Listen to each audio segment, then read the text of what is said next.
안녕하세요. 이번 시간은 과학 지문, 결정화 공정에 관한 지문을 한번 알아보기로 하겠습니다. 시작해 볼까요? 용해도는 일정한 온도에서 일정한 양의 용질에 최대로 녹을 수 있는 용질의 양으로 제 프린트만 이게 잘못 나온 걸까요? 용질의 용질을 녹일 순 없겠죠? 용매겠지, 그죠? 이런 실수를 해주시면 우리는 되게 곤란한데 제 프린트가 잘못된 걸로 합시다. 그래서 용해도라고 함은 처음에 이제 하나의 정의가 나오네요. 용해도는 일정한 온도에서 조건이 있네. 일정한 온도에서 일정한 양의 용매에 최대로 녹을 수 있는 용질의 양을 용해도라고 한다. 이렇게 되는 거겠죠. 그래서 보통 용매 100g에 녹을 수 있는 용질의 질량이다. 일반적으로 용매를 100g 해서 거기에 녹을 수 있는 용질의 양. 그게 용해도다. 요거죠. 혼합물의 과포화 상태는 지금부터는 갑자기 혼합물이라는 말을 하네요. 이 혼합물이라고 하는 건 용매와 용질이 섞인 상태, 그거를 혼합물이라고 표현하겠지. 그래서 혼합물의 과포화 상태는 과라고 하는 건 과속, 과음, 과식 넘어선 거죠. 그죠? 그래서 포화가 넘어섰어. 과포화 상태는 용질이 용해도 이상으로 녹아있는 상태인데 솔직히 좀 이해는 안 되죠. 더 이상 어떻게 녹지? 최대로 녹을 수 있는 양이라고 해놓고 라고 했을 때 이러한 여기서 언급된 이러한 요거 말고도 뭐 다른 또 물질이 낀다든지 그러니까 이러한 조건들이 좀 바뀌게 되면 좀 더 녹을 수 있는 상태가 되겠죠. 그죠? 좀 더 녹을 수 있거나 좀 덜 녹을 수 있거나 뭐 이런 상태가 되지 않겠어? 그랬을 때 좀 더 녹은 상태가 되면 그 상태는 이제 과포화 상태가 된다. 그러다가 이제 원래의 상태로 돌아오게 되면 이제 과식을 하게 되는 거지. 그치? 그거를 생각하시면 되는 거예요.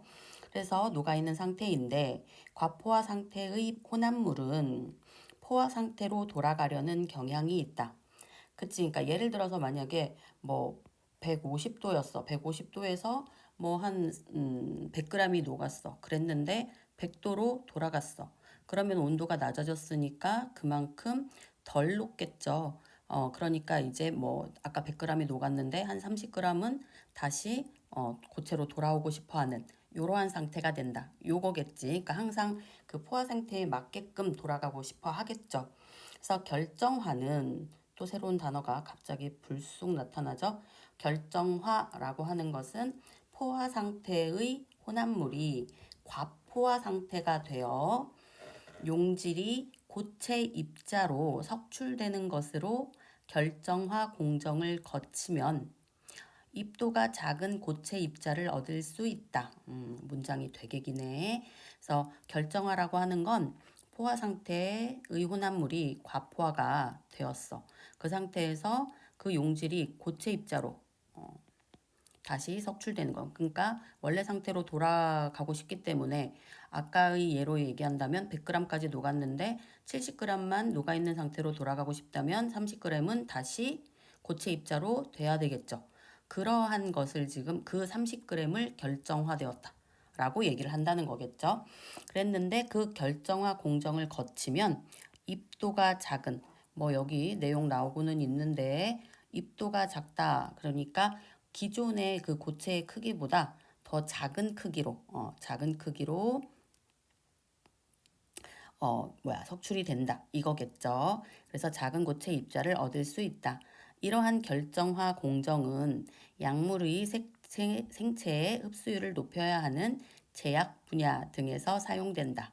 그래서 이런 작은 고체 입자를 얻고 싶어 하는 분야가 제약 분야인가 봐. 왜냐하면 그 우리가 먹었을 때, 뭐 마셨을 때 더 빨리 몸에 흡수가 돼야지 더 잘 나을 거 아니에요, 몸이. 그렇기 때문에 생체의 흡수율을 높여야 하는 제약 분야 등에서 많이 사용이 된다라고 일문단에서는 이제 전반적인 지금 이제 용해도와 그리고 과포화 상태 그리고 이제 돌아오려는 그러한 성질 등을 설명해주고 있었다. 이제 본격적인 얘기는 여기서부터 시작이 된다라고 보시면 되겠죠. 결정화 공정에서는 초임계 유체를 쓰는 경우가 많다. 결정화 공정에서는 초임계 유체를 쓰는 경우가 많다. 이 말도 되게 뜬금없는 건데 읽다 보면은 이 결정화를 만드는 과정에서 그 용질과 용매만으로 결정화를 시키는 것보다 그 소리지 초임계 유체라는 것을 같이 사용해 주면 좀 더 수월하게 다시 이제 결정화를 만들 수 있다. 요 얘기가 되는 것 같아요. 한번 봅시다. 그래서 물질은 임계 온도와 임계 압력 이상에서 초임계 상태로 존재한다. 그러니까 초임계 유체가 우리가 뭔지 모르니까 그 얘기를 해주고 있는데 일단 유체는 뭔지 아시죠? 유체는 뭐 이렇게 흐르는 그러니까 기체나 액체나 이러한 것들을 다 합해서 유체라고 하는 것이고 초임계는 지금 임계 온도와 임계 압력 이상이 되죠. 이상에서 초임계 상태로 존재한대요. 그러면 또 임계 온도는 뭐냐? 임계 온도는 어떤 물질이 액체로 존재할 수 있는 최고의 온도. 그러니까 예를 들어서 물이라고 하면은 100도. 100도씨가 이제 액체로 존재하는 마지노선이면서 기체로 바뀌게 되는 그러한 지점이잖아요. 그런 부분이 이제 임계 온도다. 이렇게 보시면 되겠죠. 그리고 임계 압력은 누르는 힘이죠. 어떤 물질이 기체로 존재할 수 있는 최대 압력이다. 이건 반대로 생각을 해야 되겠네. 그치? 그러니까 기체로 존재할 수 있는 최대 압력이니까 어찌 보면 압력의 가장 이제 이것도 마지노선이 되는 거겠지. 그지? 그래서 기체로 있는 상태에서의 가장 낮은 지점. 최대라고 표현은 하고 있지만 그 낮은 지점이라고 우리는 생각을 하면 될 것 같아요. 그죠? 근데 이제 위로 올라가면 올라갈수록 압력은 이제 더 이렇게 뭐라고 해야 되지? 누르는 힘이 약해지게 되는 거지. 약해지게 되고 그렇게 되면 이제 기체는 더 훨훨 날아갈 수 있으니까. 그래서 이제 실질적으로 얘기하면 이제 최대 압력인 게 맞죠. 누르는 힘이 가장 셀 때, 기체일 때. 그런데 더 눌러지면 어떻게 되겠어? 액체가 되겠죠. 그걸 얘기하는 거야. 그래서 온도와 압력이 임계 온도와 임계 압력 이상일 때 물질은 액체도 아니고 기체도 아닌 초임계 상태로 존재한다. 그 액체도 아니고 기체도 아닌 상태가 뭔지는 잘 모르겠으나 여튼 초임계 상태라고 우리는 표현을 한다고 하죠. 아 진짜 과학을 하나도 모르는데 되게 아는 것처럼 설명하려니까 힘드네요. 그래서 초임계 상태에서 물질의 분자 간 거리는 그 물질이 기체일 때보다는 그 압력이 그 높아 있으니까 뭉쳐져 있겠죠. 그러니까 기체일 때보다는 가깝죠. 그죠? 그런데 액체일 때는 더 압력이 더 세서 다 같이 이렇게 붙어 있는 상태잖아. 근데 초임계는 그거보다는 떨어져 있겠죠. 그죠? 그러니까 액체일 때만큼 가깝지는 않다. 그치? 그래서 물질이 액체일 때보다는 초임계 상태거나 기체일 때 용질이나 용매가 더 자유롭게 이동할 수 있다. 충분히 예상할 수 있는 내용이죠. 훨씬 더 이제 그 분자들이 떨어져 있으니까 이동하는 것도 쉽겠죠. 또한 초임계 유체에 가해지는 압력을 높이면 밀도가 높아져. 압력을 높인다는 건 이제 액체 쪽으로 가는 거잖아요. 그죠? 그래서 밀도가 높아져. 그쵸? 빽빽해지죠? 더 많은 양의 용질을 녹일 수 있어.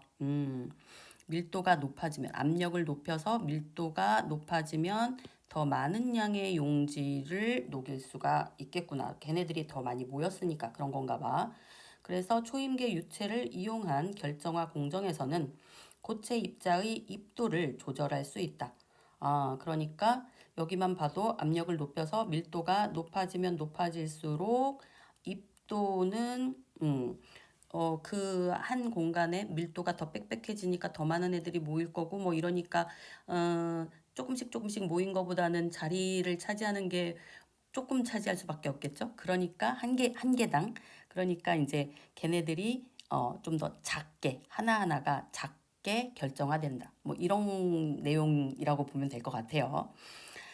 그 중에서 지금 이제 그 결정화 공정의 방법이 또 뜬금없이 등장을 하고 있죠. GAS 공정에서는 가스라고 읽으면 안 될 것 같아요. 얘 하나가 가스라고 얘기를 하니까. 그래서 GAS 공정에서는 초임계 이산화탄소를 반용매로 사용하여 혼합물에 녹아있는 용지를 작은 입도의 고체로 석출하는 경우가 많다. 그러니까 이 방법으로 쓸 때에는 초임계 상태인 이산화탄소를 반용매로 사용한대요. 그러니까 여기에서도 지금 초임계 유체를 사용하는 경우가 이런 식으로 사용하는 경우가 된다 이거지. 그러니까 용매나 용질이 아니라 반용매래. 반이라는 느낌이 뭔지 가봅시다. 혼합물에 녹아있는 용질을, 혼합물은 당연히 용매와 용질이겠죠, 지금.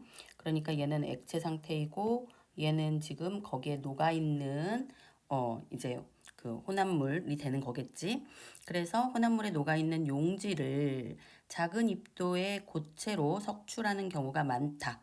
그지? 원래의 것보다 아까도 얘기한 것처럼 제약 분야 같은 데서 생체 흡수율을 높이기 위해 입도를 작게 얻으려고 하는 것이니까 작은 입도의 고체로 석출하는 경우가 많은데 반용매는 나오죠. 반용매는 용지를 녹이지 않고 그러네. 그럼 반이면 우리가 흔히 얘기하는 반대. 용매는 용지를 녹이는데 반용매는 용지를 녹이지 않아. 이거지. 그래서 용지를 녹이지 않고 오히려 용매와는 잘 섞이는 물질로 용매와는 잘 섞인다. 그럼 이게 뭐가 되는 거야? 용지를 녹일 수 있는 용매를 반용매가 뺏어간다는 소리겠죠. 그죠? 그러면 녹는 양이 적어질 테고 그러면 원래 녹아있던 용질이 얘로 인해서 반용매로 인해서 뭐 100g 녹아있던 게 용액을 뺏어 가니까 그만큼 용질로 다시 어떻게 되겠어? 결정화 되겠죠. 그러한 상황인 거야. 그래서 반용매를 혼합물에 첨가하면 반용매는 용매와 섞이고 용질은 고체 입자로 석출된다. 그죠? 맞죠? 저 잘했죠? 그래서 GAS 공정에서는 결정화하려는 물질을 액체 용매에 녹여서 혼합물을 만들고 용기에 적당량 채운 뒤 용기를 밀폐한다. 이 JS 공정의 과정을 설명해 주고 있네요. 그래서 순서대로 결정화하려는 물질을 일단 액체 용매에 녹이겠죠. 그렇게 해서 혼합물을 형성하고요. 그리고 그것을 용기에 뭐 적당량 이런 말이 중요한 건 아닌 것 같고 채운 뒤에 용기를 밀폐해요. 공기를 다 없앤다는 거겠지. 그 이후 용기의 온도와 압력을 이산화탄소와 액체 용매의 임계 온도와 임계 압력의 사이에 맞추고 그러니까 지금 이산화탄소의 임계 온도와 임계 압력이 있겠죠. 그냥 CO2라고 써도 되나 모르겠다. 얘가 갖고 있는 임계 온도와 임계 압력이 있을 것이야. 그리고 또 그 지금 혼합물에 있는 용액,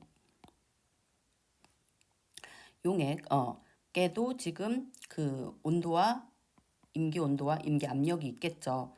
그러면은 만약에 그냥 예를 듭시다. 얘는 온도가 뭐 30도에서 임계 온도가 되고 임계 압력은 뭐 50이다. 그러면 얘는 용액은 100도고 얘는 뭐 80이다. 이렇게 되면 그 사이 30과 100의 사이 뭐 한 70이라든지 이런 식 50과 80의 사이 뭐 65라든지 이런 식 요 사이로 맞춰준다는 거죠. 온도와 압력을. 그지? 그 얘기야. 그래서 맞추고 초임계 이산화탄소를 이제 그러니까 아직 그 혼합물에는 이산화탄소는 들어가 있지 않고 우리는 이산화탄소의 임계 온도와 압력을 이미 알고 있으니까 이렇게 미리 맞춰놓은 다음에 이제 주입을 하는 거죠. 초임계 이산화탄소를 용기에 주입한다. 그러면 봐봐. 임계 온도와 임계 압력을 갖고 있는 초임계였는데 더 높단 말이야. 더 높으면 근데 이상이라고 했으니까 얘는 계속 초임계가 되겠죠. 초임계가 될 거고 용액은 지금 요 상태인데 요걸로 되면은 낮아지기 때문에 결정화가 되겠죠. 그죠? 그건 거지 지금. 그래서 그러면 혼합물이 과포화 상태가 되고, 그치, 과포화 결정화가 돼야 되지. 녹아있던 용질은 고체 입자로 석출된다. 그쵸. 이해되시죠? 저만 된 거 아니죠? 반용매는 지금 초임계 이산화탄소였지. 용매와 섞이면서 포화될 수 있는 용질의 양이 줄어드는 것이다. 오케이? 이해돼요? 반용매가 용매를 뺏어 왔으니까. 용질의 양이 포화될 수 있는 용질의 양은 줄어들고, 줄어든 만큼 결정화가 되고, 석출되는 용질의 양은 처음에 채운 혼합물의 양이 같다면 그 농도에 의해 정해진다. 그러니까 혼합물의 양이 같다면이라는 또 조건이 붙네. 그러니까 요건 무슨 뜻이야? 혼합물이라고 하는 거, 용질과 용매를 합한 값이 똑같이 200g이다. 요 조건은 같다는 거야. 근데 농도는 다르다 하면 어떻게 되는 거예요? 뭐 용매가 100이면 용질도 100인 거고, 용매가 만약에 뭐 120g이다. 그럼 얘는 80g만 들어가 있는 거고, 얘가 만약에 150g이다. 그럼 얘는 50g만 들어가 있죠. 그랬을 때 어떻게 된다는 거야? 지금 농도에 의해서 정해진다 했으니까 농도, 얘가 제일 높죠? 얘가 제일 낮고요. 그죠? 그랬을 때 용질의 양 뭐 정해진다라고만 돼 있으니까 누가 더 많이 되는지 안 되는지는 표현은 안 돼 있지만 우리가 바보가 아닌 이상은 얘가 더 되겠죠. 그죠? 그렇게 생각하면 될 것 같고요. 계속 가봅시다. 결정화 공정에서 고체 입자를 석출할 때는 우선 일정한 수의 용질 분자가 모여서 집합체를 이루어 결정 핵이 생성되어야 한다. 그러니까 입자가 석출될 땐 일단 그 용질 걔네들이 모여갖고 대장격이 되는 핵이 있어야 된다는 거야. 그러면은 핵이 만약에 100개 있다. 그럼 100개의 그 고체가 용질 분자가 이제 생성이 되고 뭐 이렇게 되는 건가 봐요. 근데 이제 거기에 혼합물의 농도가 높을수록 나왔네. 드디어 높을수록 예저 높을수록 결정액을 만들 수 있는 용질 분자의 수가 많아 결정액이 많이 생긴다. 우리는 바보가 아니었다. 그치? 얘가 더 훨씬 많이 만든다. 이거죠. 결정액이 많이 생기니까 당연히 그 석출되는 고체 입자도 훨씬 더 많겠죠. 그래서 결정액이 많이 생성되면 하나의 결정액에 모일 수 있는 용질 분자의 수가 적어져서 고체 입자의 크기는 작아지게 된다. 그러니까 양은 많아. 그러니까 석출되는 고체 입자의 양은 많죠. 얘는 적고요. 하지만 하나하나 고체 입자 하나하나의 크기를 보면 크기는 얘는 조그맣고 얘는 하나 조금 석출이 되더라도 그 하나하나는 크더라. 이 얘기인 거야. 이거 구분되시죠? 구분해야 될 것 같아요. 이런 애들 시험에 나오기 딱 좋잖아요. 그쵸? 그래서 이렇게 기억하시면 될 것 같습니다. 그래서 왜 그럴까를 생각해 보면 당연히 결정핵이 많으면 결정핵이 대장이야. 그러면 그 대장이 많으면 많을수록 거기에 붙는 쫄병들은 분산이 되겠죠. 그러니까 그 모임은 작아지는 거야. 근데 대장이 하나야. 그럼 밑에 있는 쫄병들이 그 대장한테 다 갖다 붙을 거 아니야. 그러면 걔는 커지겠죠. 뭐 당연히 그 이치 아니겠어요? 나도 이거 과학해도 되겠는데? 라고 하면 말도 안 되고요. 이제 거의 마지막으로 갑니다. 한편 초임계 이산화탄소를 용매로 사용하는 결정화 공정도 있다. 그러니까 얘는 굉장히 다르네. 위에서는 용매가 따로 있고 초임계 이산화탄소가 반용매였는데 초임계 이산화탄소 자체를 용매로 사용할 수도 있대요. 그것을 RESS 공정, 얘는 GAS 공정이었었지. 이 RESS 공정에서는 결정화하려는 물질과 초임계 이산화탄소가 섞인 혼합물을 기억과 니은이 모두 혼합물이네요. 근데 기억에서의 혼합물과 니은에서의 혼합물 다른 거 아시죠? 기억의 혼합물은 초임계 이산화탄소가 아닌 용매와 용질. 여기는 용매가 초임계 이산화탄소. 이렇게 되는 거겠지. 그치? 그래서 고압의 용기에서 높은 압력의 용기에서 그릇에서 대기압을 유지하는 용기로 분사한다. 그러니까 아주 높은 압력에서 일반 우리의 일상적인 압력을 유지하는 그러면은 낮은 압력으로 간다는 거네요. 그죠? 그래서 유지하려는 용기로 분사를 한대요. 그 혼합물들을 분사한대. 그래서 분사 직후 초임계 이산화탄소는 빠르게 압력이 내려가고, 그치? 고압에서 대기압으로 갔으니까 압력이 내려가는데 중요한 건 빠르게 내려가나 봐요. 기체로 변화하는 과정에서 용질이 고체 입자로 석출된다. 얘는 이제 용질을 버리고 지는 기체가 돼버리니까, 그지? 기체가 돼버리니까 그 기체가 돼버린 만큼 용질은 녹아있던 것이 석출이 되겠죠. 입자가 되어서, 그치? 그러니까 이해가 되네. 그래서 이때 혼합물에서 결정핵이 생성되는데 석출되는 고체 입자의 입도가 정해지는 원리는 GAS 공정과 동일하다. 그러면 어디 얘기인 거예요? 요 부분 얘기가 되겠죠. 요 부분. 그치? 그래서 뭐 같은 양의 혼합물이라고 할 때 농도가 높을수록 입도는 작아지는 그 과정을 얘기하고 있겠지. 그래서 GAS 공정과 RESS 공정 등의 결정화 공정에서는 이산화탄소가 주로 쓰인다. 왜 이산화탄소가 쓰일까? 계속 궁금했죠. 되게 궁금했어. 그래서 주로 쓰인대. 왜냐하면 이산화탄소는 임계 온도가 상온과 큰 차이가 없어 온도를 조금만 올리고 압력을 올리면 쉽게 초임계 상태로 만들 수 있기 때문이다. 막 되게 위험하게 막 높은 온도라든지 너무 낮은 온도라든지 막 이렇게 되면은 어떤 실험하기도 힘들고 그 결과물을 얻기가 힘들 텐데 이산화탄소는 쉬운 아이구나. 그치? 그래서 쉬운 아이기 때문에 사용하고 있네요. 그래서 초임계 이산화탄소를 이용하면 압력을 조절하여 석출되는 고체 입자의 입도를 작게 만들 수 있을 뿐 아니라, 그치? 압력을 조절을 했었었죠? 압력을 조절해서 밀도를 또 조절이 됐었었죠. 그죠? 그러니까 압력을 조절해서 석출되는 고체 입자의 입도를 작게 만들 수 있을 뿐 아니라 그런 것도 있고 또 그 자체로는 누구 자체로? 초임계 이산화탄소 얘기였죠. 지금 계속. 그래서 근데 뭐 이 자체로는 지금 이산화탄소만 얘기해도 되겠다. 이산화탄소 자체로 독성이 없대요. 독성이 없어서 안전하더라. 요 얘기죠. 그래서 용해도로 시작해서 결정화 얘기했다가 결정화 공정 방법 얘기했다가 이산화탄소 얘기해주고 마무리하고 있네요. 다 이해되셨죠? 모르시는 부분 있다면 댓글로 꼭 질문해 주십시오. 감사합니다.